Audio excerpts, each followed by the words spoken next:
Je vais vous parler un petit peu de comment s'est passée la revente de la moto. Alors, elle est revendue, hein, j'ai un acheteur, j'attends le paiement, l'échange, la remise des clés et puis de signature du document de cession, ça aura lieu le week-end prochain.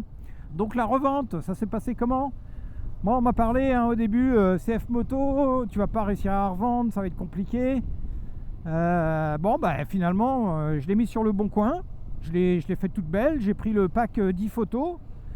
J'ai fait des petites photos de profil, avant, arrière, avec la bagagerie, sans la bagagerie.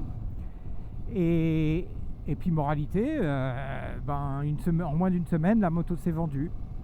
Alors c'est certain que j'ai pas eu des centaines de personnes intéressées. Hein. Je vais pas inventer des trucs. Donc j'ai eu quelques personnes intéressées, des offres qui étaient très basses. Et une offre qui finalement représentait à peu près 20% de décote sur mon prix d'achat. Donc à 20% de décote, c'est à peu près ce à quoi je m'attendais moi quand j'ai acheté la moto, 20% de décote sur la première année. C'est sûr que pour être complètement clair, moi j'aurais bien aimé la vendre à un petit peu plus cher. Mais comme je dis, en fait ça correspond à cette décote de 20% qui n'est pas déconnante sur une moto.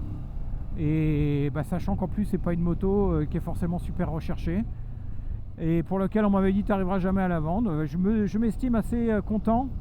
Et donc mon retour d'expérience sur la vente des CF moto, c'est que ma foi, si votre moto elle est pas dégueulasse, elle présente bien et que vous n'avez pas fait trop de bornes avec, il n'y a aucune raison que vous n'arriviez pas à la vendre.